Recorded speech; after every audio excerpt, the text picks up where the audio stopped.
The Monster by A. Van Vogt. The great ship poised a quarter of a mile above one of the cities. Below was a cosmic desolation. As he floated down in his energy bubble, Inash saw that the buildings were crumbling with age. No sign of war damage. The bodiless voice touched his ears momentarily. Inash tuned it out. On the ground he collapsed his bubble. He found himself in a walled enclosure overgrown with weeds.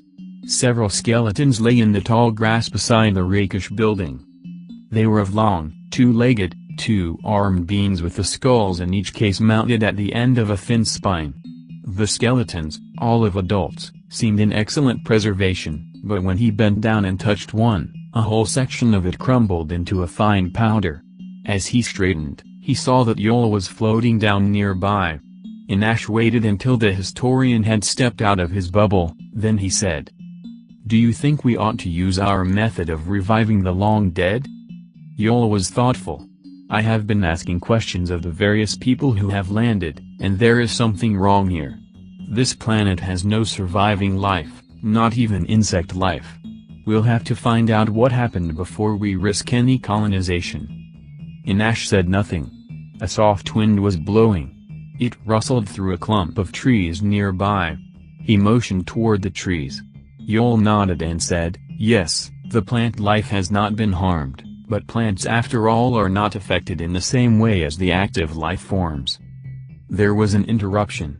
A voice spoke from Yola's receiver. "A museum has been found at approximately the center of the city. A red light has been fixed on the roof." Inash said, "I'll go with you, Yola. There might be skeletons of animals and of the intelligent being in various stages of his evolution."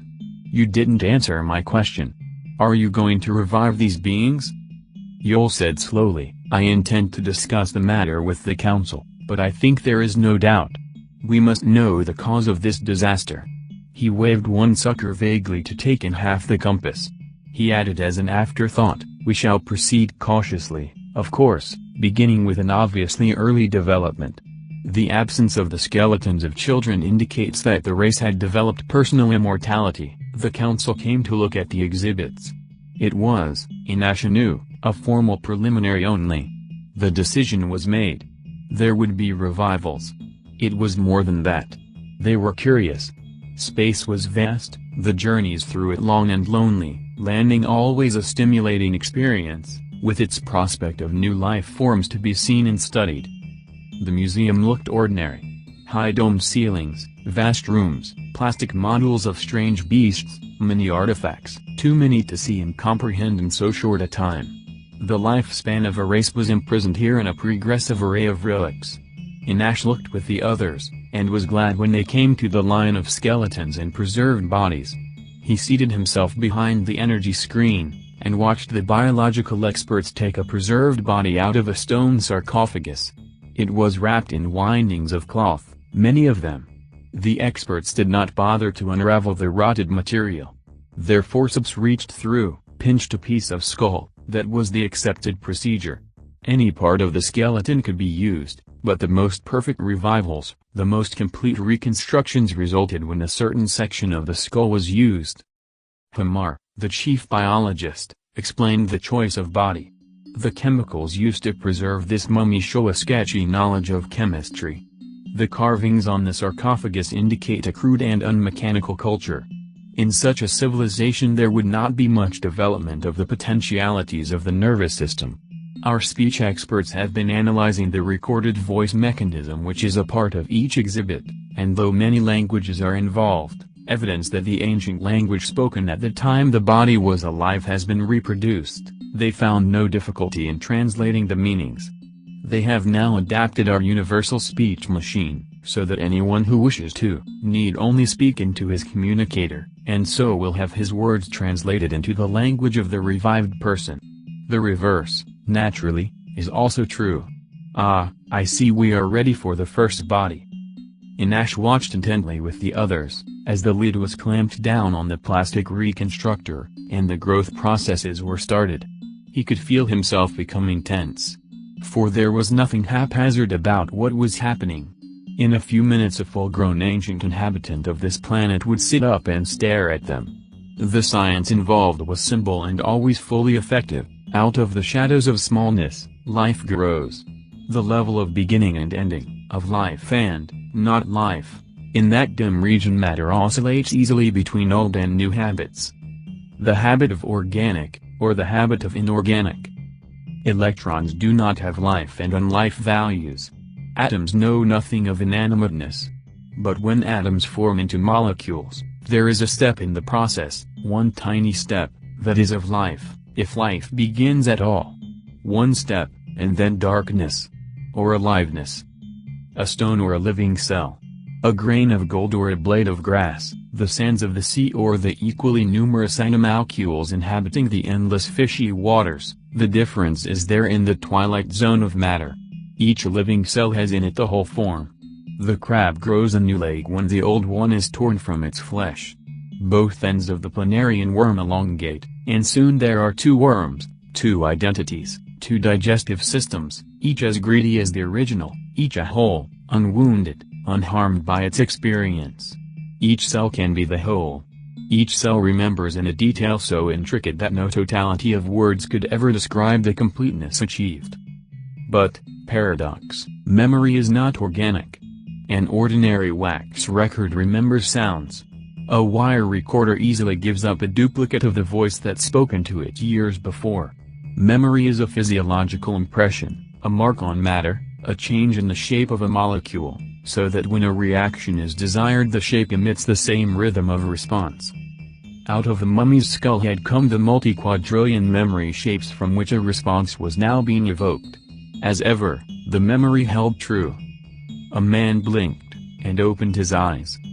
"It is true, then," he said aloud, and the words were translated into the Gani tongue as he spoke them. "Death is merely an opening into another life, but where are my attendants?" At the end, his voice took on a complaining tone. He sat up, and climbed out of the case, which had automatically opened as he came to life. He saw his captors. He froze, but only for a moment. He had a pride and a very special arrogant courage, which served him now. Reluctantly, he sank to his knees, and made obeisance, but doubt must have been strong in him. "Am I in the presence of the gods of Egyptus?" He climbed to his feet. "What nonsense is this? I do not bow to nameless demons."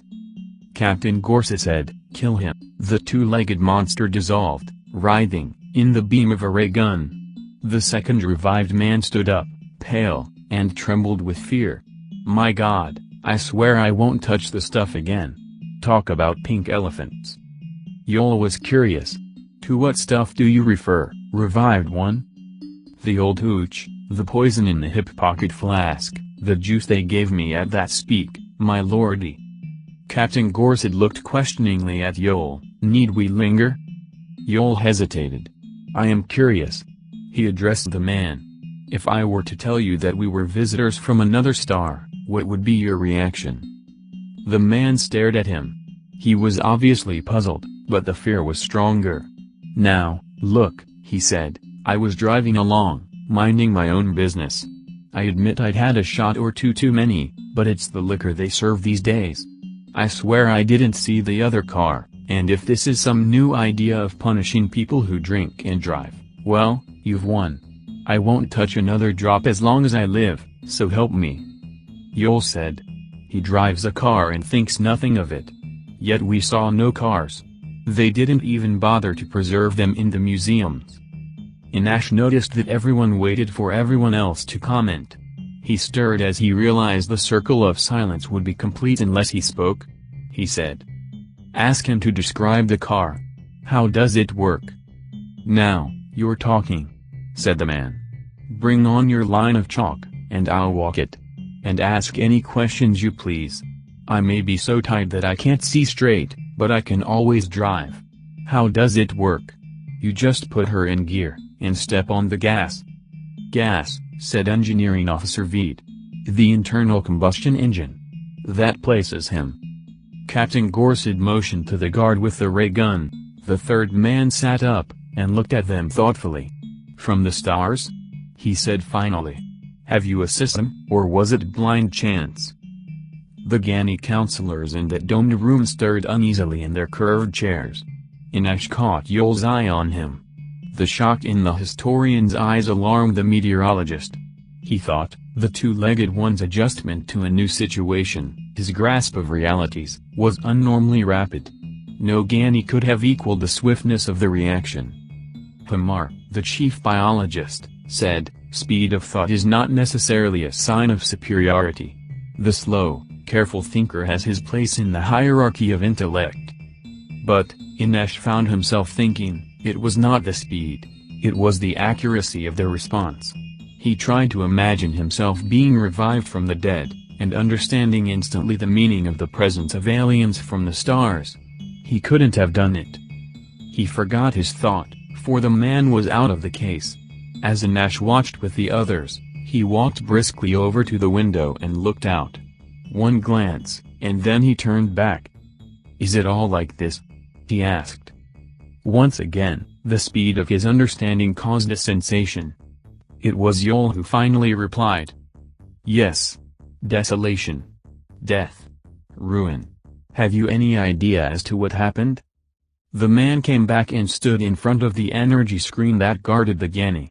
"May I look over the museum? I have to estimate what age I am in. We had certain possibilities of destruction when I was last alive, but which one was realized depends on the time elapsed." The counselors looked at Captain Gorset, who hesitated. Then, "Watch him," he said to the guard with the ray gun. He faced the man. "We understand your aspirations fully. You would like to seize control of this situation and ensure your own safety. Let me reassure you. Make no false moves, and all will be well." Whether or not the man believed the lie, he gave no sign. Nor did he show by a glance or a movement that he had seen the scarred floor where the ray gun had burned his two predecessors into nothingness. He walked curiously to the nearest doorway, studied the other guard who waited there for him, and then, gingerly, stepped through. The first guard followed him, then came the mobile energy screen, and finally, trailing one another, the counselors. Inash was the third to pass through the doorway. The room contained skeletons and plastic models of animals. The room beyond that was what, for want of a better term, Inash called a culture room. It contained the artifacts from a single period of civilization. It looked very advanced. He had examined some of the machines when they first passed through it, and had thought, atomic energy. He was not alone in his recognition. From behind him, Captain Gorset said, "You are forbidden to touch anything. A false move will be the signal for the guards to fire." The man stood at ease in the center of the room. In spite of a curious anxiety, Inash had to admire his calmness. He must have known what his fate would be, but he stood there thoughtfully, and said finally, deliberately, "I do not need to go any farther. Perhaps you will be able to judge better than I of the time that has elapsed since I was born and these machines were built. I see over there an instrument which, according to the sign above it, counts atoms when they explode. As soon as the proper number have exploded it shuts off the power automatically, and for just the right length of time to prevent a chain explosion. In my time we had 1,000 crude devices for limiting the size of an atomic reaction. But it required 2,000 years to develop those devices from the early beginnings of atomic energy. Can you make a comparison?" The counselors glanced at Veed. The engineering officer hesitated. At last, reluctantly, 9,000 years ago we had 1,000 methods of limiting atomic explosions. He paused, then even more slowly, "I have never heard of an instrument that counts out atoms for such a purpose."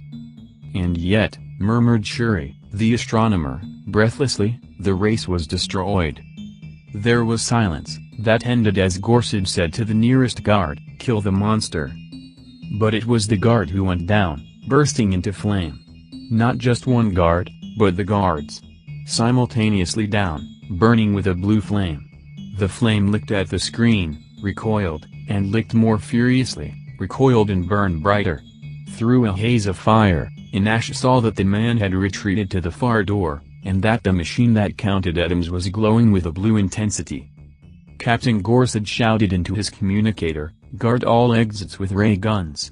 Spaceships stand by to kill alien with heavy guns, somebody said. Mental control. Some kind of mental control. What have we run into? They were retreating. The blue flame was at the ceiling, struggling to break through the screen. Inash had a last glimpse of the machine. It must still be counting atoms, for it was a hellish blue. Inash raced with the others to the room where the man had been resurrected. There, another energy screen crashed to their rescue. Safe now, they retreated into their separate bubbles and whisked through outer doors and up to the ship. As the great ship soared, an atomic bomb hurtled down from it. The mushroom of flame blotted out the museum and the city below. But we still don't know why the race died, Yol whispered into Inash's ear, after the thunder had died from the heavens behind them. The pale yellow sun crept over the horizon on the third morning after the bomb was dropped, the 8th day since the landing. Inash floated with the others down on a new city. He had come to argue against any further revival. As a meteorologist, he said, I pronounce this planet safe for Gani colonization. I cannot see the need for taking any risks. This race has discovered the secrets of its nervous system, and we cannot afford. He was interrupted. Hamar, the biologist, said dryly, if they knew so much, why didn't they migrate to other star systems and save themselves? I will concede, said Inash, that very possibly they had not discovered our system of locating stars with planetary families. He looked earnestly around the circle of his friends. We have agreed that was a unique accidental discovery. We were lucky, not clever. He saw by the expressions on their faces that they were mentally refuting his arguments. He felt a helpless sense of imminent catastrophe. For he could see that picture of a great race facing death. It must have come swiftly, but not so swiftly that they didn't know about it. There were too many skeletons in the open, lying in the gardens of magnificent homes, as if each man and his wife had come out to wait for the doom of his kind. He tried to picture it for the council, that last day long ago, when a race had calmly met its ending. But his visualization failed somehow, for the others shifted impatiently in the seats that had been set up behind the series of energy screens, and Captain Gorsuch said, exactly what aroused this intense emotional reaction in you, Inash? The question gave Inash pause.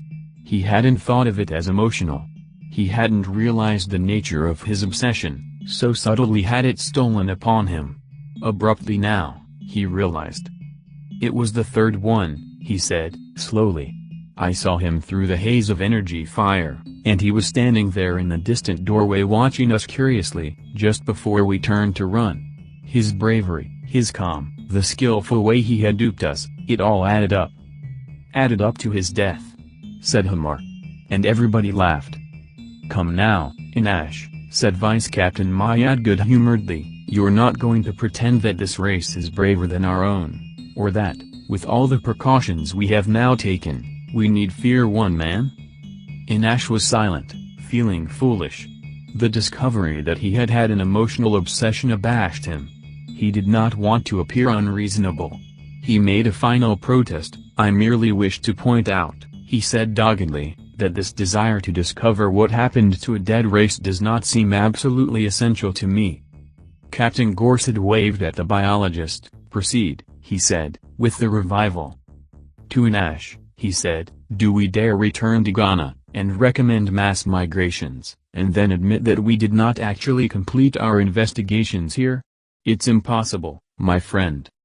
It was the old argument, but reluctantly now Inash admitted there was something to be said for that point of view. He forgot that, for the fourth man was stirring. The man sat up, and vanished. There was a blank, startled, horrified silence. Then Captain Gorsuch said harshly, he can't get out of there. We know that. He's in there somewhere. All around Inash, the Gani were out of their chairs, peering into the energy shell. The guards stood with ray guns held limply in their suckers. Out of the corner of his eye, he saw one of the protective screen technicians beckon to Veed, who went over. He came back grim. I'm told the needles jumped 10 points when he first disappeared. That's on the nucleonic level. By ancient Gani. Shuri whispered. We've run into what we've always feared. Gorset was shouting into the communicator. "Destroy all the locators on the ship. Destroy them, do you hear?" He turned with glaring eyes. "Shuri," he bellowed, "they don't seem to understand. Tell those subordinates of yours to act. All locators and reconstructors must be destroyed." "Hurry, hurry," said Shuri weakly. When that was done they breathed more easily. There were grim smiles and a tense satisfaction. "At least," said Vice Captain Mayad, "he cannot now ever discover Ghana. Our great system of locating suns with planets remains our secret. There can be no retaliation for—" He stopped, said slowly, "What am I talking about? We haven't done anything. We're not responsible for the disaster that has befallen the inhabitants of this planet." But Inash knew what he had meant. The guilt feelings came to the surface at such moments as this, the ghosts of all the races destroyed by the Gani, the remorseless will that had been in them, when they first landed, to annihilate whatever was here. The dark abyss of voiceless hate and terror that lay behind them, the days on end when they had mercilessly poured poisonous radiation down upon the unsuspecting inhabitants of peaceful planets, all that had been in Mayad's words. "I still refuse to believe he has escaped. That was Captain Gorset. He's in there. He's waiting for us to take down our screens, so he can escape. Well, we won't do it." There was silence again as they stared expectantly into the emptiness of the energy shell. The reconstructor rested on its metal supports, a glittering affair. But there was nothing else. Not a flicker of unnatural light or shade. The yellow rays of the sun bathed the open spaces with a brilliance that left no room for concealment. "Guards," said Gorset, "destroy the reconstructor. I thought he might come back to examine it, but we can't take a chance on that." It burned with a white fury. And Inash, who had hoped somehow that the deadly energy would force the two-legged thing into the open, felt his hopes sag within him. "But where can he have gone?" Yola whispered. Inash turned to discuss the matter. In the act of swinging around, he saw that the monster was standing under a tree a score of feet to one side, watching them. He must have arrived at that moment, for there was a collective gasp from the counselors. Everybody drew back. One of the screen technicians, using great presence of mind, jerked up an energy screen between the Gani and the monster. The creature came forward slowly. He was slim of build, he held his head well back. His eyes shone as from an inner fire. He stopped as he came to the screen, reached out and touched it with his fingers. It flared, blurred with changing colors. The colors grew brighter, and extended in an intricate pattern all the way from his head to the ground. The blur cleared. The pattern faded into invisibility. The man was through the screen. He laughed, a soft curious sound, then sobered. "When I first wakened," he said, "I was curious about the situation. The question was, what should I do with you?" The words had a fateful ring to Inash on the still morning air of that planet of the dead. A voice broke the silence, a voice so strained and unnatural that a moment passed before he recognized it as belonging to Captain Gorset. "Kill him." When the blasters ceased their effort, the unkillable thing remained standing. He walked slowly forward until he was only a half a dozen feet from the nearest Gani. Inash had a position well to the rear. The man said slowly. "Two courses suggest themselves, one based on gratitude for reviving me, the other based on reality. I know you for what you are. Yes, know you, and that is unfortunate. It is hard to feel merciful. To begin with," he went on, "let us suppose you surrender the secret of the locator. Naturally, now that a system exists, we shall never again be caught as we were." Inash had been intent, his mind so alive with the potentialities of the disaster that was here that it seemed impossible that he could think of anything else. And yet, now a part of his attention was stirred. What did happen? The man changed color. The emotions of that far day thickened his voice. A nucleonic storm. It swept in from outer space. It brushed this edge of our galaxy. It was about 90 light-years in diameter, beyond the farthest limit of our power. There was no escape from it. We had dispensed with spaceships, and had no time to construct any. Castor, The only star with planets ever discovered by us, was also in the path of the storm. He stopped. The secret?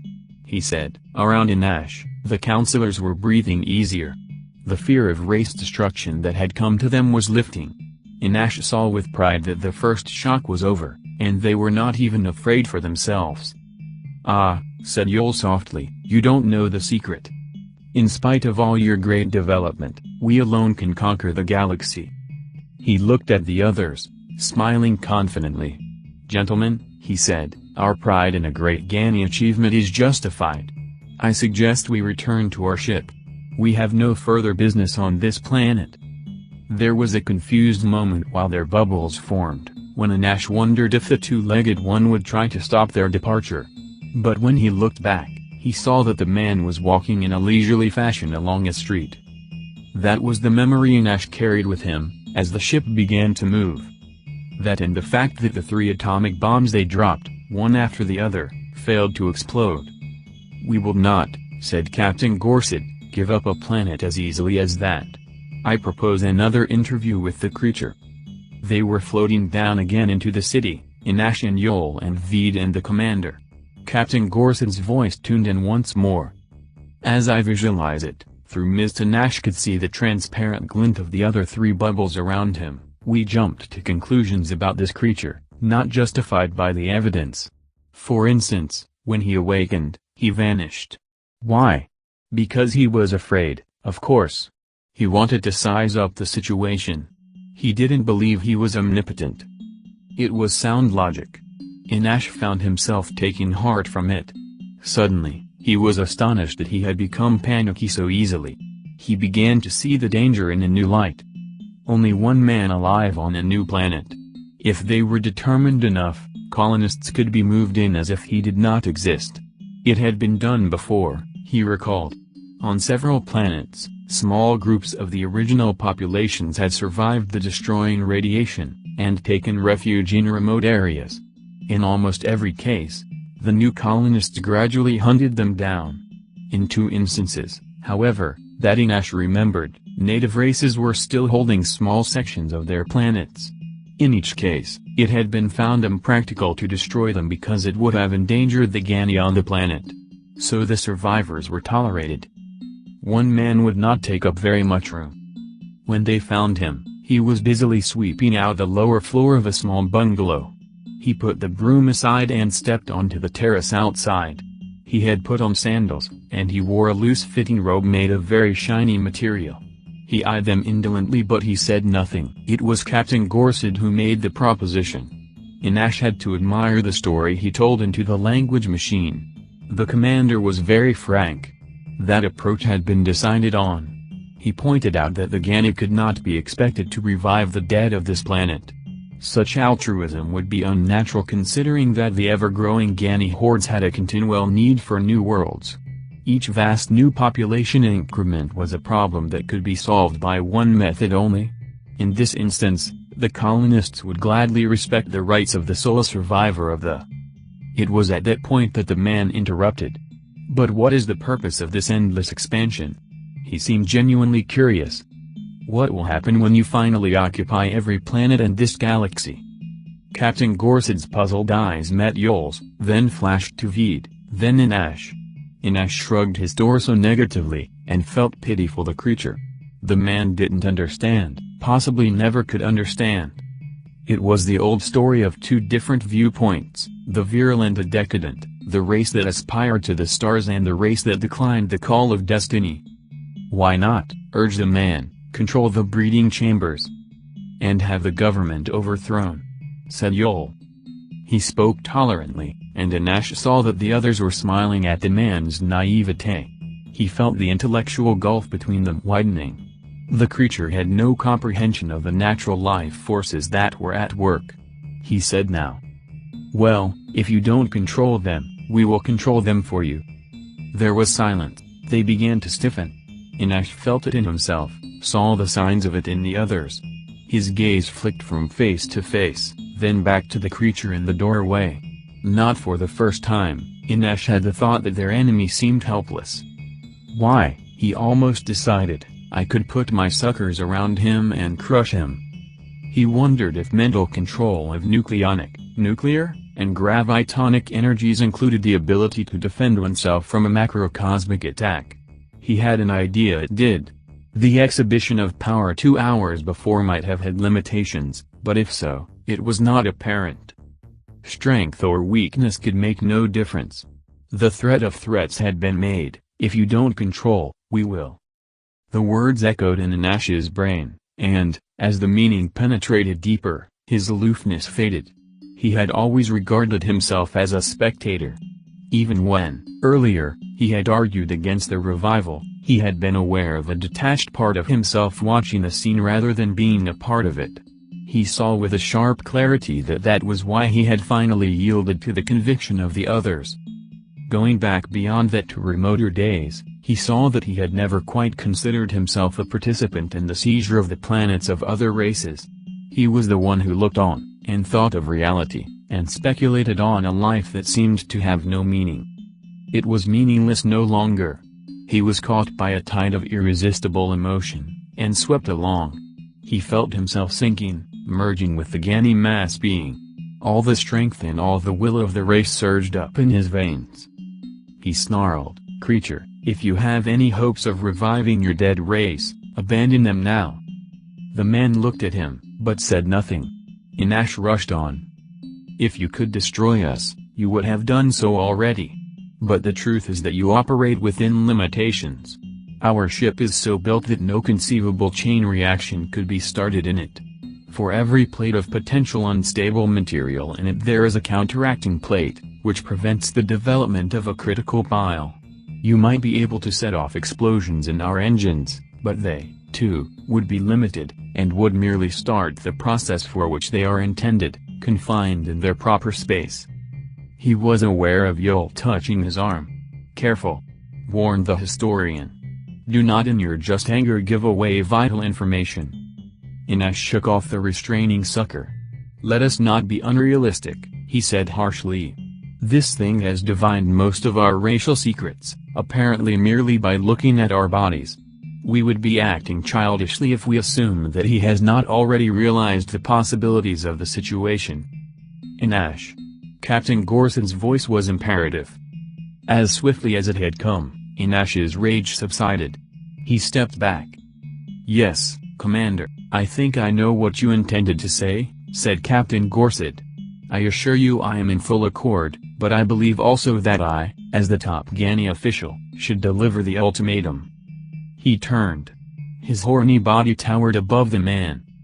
"You have made the unforgivable threat. You have told us, in effect, that you will attempt to restrict the vaulting Gani spirit." "Not the spirit," said the man. He laughed softly. "No, not the spirit." The commander ignored the interruption. "Accordingly, we have no alternative. We are assuming that, given time to locate the materials and develop the tools, you might be able to build a reconstructor. In our opinion it will be at least 2 years before you can complete it, even if you know how. It is an immensely intricate machine, not easily assembled by the lone survivor of a race that gave up its machines millennia before disaster struck. You did not have time to build a spaceship. We won't give you time to build a reconstructor. Within a few minutes our ship will start dropping bombs. It is possible you will be able to prevent explosions in your vicinity. We will start, accordingly, on the other side of the planet. If you stop us there, then we will assume we need help. In 6 months of traveling at top acceleration, we can reach a point where the nearest Gani planet would hear our messages. They will send a fleet so vast that all your powers of resistance will be overcome. By dropping 100 or 1,000 bombs every minute, we will succeed in devastating every city so that not a grain of dust will remain of the skeletons of your people. That is our plan. So it shall be. Now, do your worst to us who are at your mercy." The man shook his head. "I shall do nothing, now," he said. He paused, then thoughtfully, "Your reasoning is fairly accurate." "Fairly? Naturally, I am not all-powerful, but it seems to me you have forgotten one little point. I won't tell you what it is." "And now," he said, "good day to you. Get back to your ship, and be on your way. I have much to do." Inash had been standing quietly, aware of the fury building up in him again. Now, with a hiss, he sprang forward, suckers outstretched. They were almost touching the smooth flesh, when something snatched at him. He was back on the ship. He had no memory of movement, no sense of being dazed or harmed. He was aware of Veed and Yol and Captain Gorsid standing near him as astonished as he himself. Inash remained very still, thinking of what the man had said, forgotten one little point. Forgotten? That meant they knew. What could it be? He was still pondering about it when Yol said, "We can be reasonably certain our bombs alone will not work." They didn't. 40 light-years out from Earth, Inash was summoned to the council chambers. Yol greeted him wanly. "The monster is aboard." The thunder of that poured through Inash, and with it came a sudden comprehension. That was what he meant. "We had forgotten," he said finally, aloud and wonderingly, "that he can travel through space at will within a limit." What was the figure he once used, of 90 light-years? He sighed. He was not surprised that the Gani, who had to use ships, would not have thought immediately of such a possibility. Slowly, he began to retreat from the reality. Now that the shock had come, he felt old and weary, a sense of his mind withdrawing again to its earlier state of aloofness. It required a few minutes to get the story. A physicist's assistant, on his way to the storeroom, had caught a glimpse of a man in a lower corridor. In such a heavily manned ship, the wonder was that the intruder had escaped earlier observation. Inash had a thought. But after all, we are not going all the way to one of our planets. How does he expect to make use of us to locate it if we only used a video? He stopped. That was it, of course. Directional video beams would have to be used, and the man would travel in the right direction the instant contact was made. Inash saw the decision in the eyes of his companions, the only possible decision under the circumstances. And yet, it seemed to him they were missing some vital point. He walked slowly to the great video plate at one end of the chamber. There was a picture on it, so sharp, so vivid, so majestic that the unaccustomed mind would have reeled as from a stunning blow. Even to him, who knew the scene, there came a constriction, a sense of unthinkable vastness. It was a video view of a section of the Milky Way. 400 million stars as seen through telescopes that could pick up the light of a red dwarf at 30,000 light-years. The video plate was 25 yards in diameter, a scene that had no parallel elsewhere in the plenum. Other galaxies simply did not have that many stars. Only 1 in 200,000 of those glowing suns had planets. That was the colossal fact that compelled them now to an irrevocable act. Wearily, Inash looked around him. "The monster has been very clever," he said quietly. "If we go ahead, he goes with us, obtains a reconstructor and returns by his method to his planet. If we use the directional beam, he flashes along it, obtains a reconstructor, and again reaches his planet first.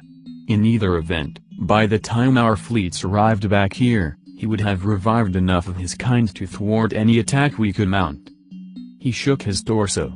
The picture was accurate, he felt sure, but it still seemed incomplete. He said slowly, "We have one advantage now. Whatever decision we make, there is no language machine to enable him to learn what it is. We can carry out our plans without his knowing what they will be. He knows that neither he nor we can blow up the ship. That leaves us one real alternative." It was Captain Gorsid who broke the silence that followed. "Well, gentlemen, I see we know our minds. We will set the engines, blow up the controls, and take him with us." They looked at each other, race pride in their eyes. Inash touched suckers with each in turn. An hour later, when the heat was already considerable, Inash had the thought that sent him staggering to the communicator, to call Shuri, the astronomer. "Shuri," he yelled, when the monster first awakened, "remember Captain Gorsid had difficulty getting her subordinates to destroy the locators. We never thought to ask them what the delay was. Ask them, ask them." There was a pause, then Shuri's voice came weakly over the roar of the static. "They couldn't get into the room. The door was locked." Inash sagged to the floor. They had missed more than one point, he realized. The man had awakened, realized the situation, and, when he vanished, he had gone to the ship, and there discovered the secret of the locator and possibly the secret of the reconstructor, if he didn't know it previously. By the time he reappeared, he already had from them what he wanted. All the rest must have been designed to lead them to this act of desperation. In a few moments, now, he would be leaving the ship, secure in the knowledge that shortly no alien mind would know his planet existed. Knowing, too, that his race would live again, and this time never die. Inash staggered to his feet, clawed at the roaring communicator, and shouted his new understanding into it. There was no answer. It clattered with the static of uncontrollable and inconceivable energy. The heat was peeling his armored hide as he struggled to the matter transmitter. It flashed at him with purple flame. Back to the communicator he ran, shouting and screaming. He was still whimpering into it a few minutes later when the mighty ship plunged into the heart of a blue-white sun.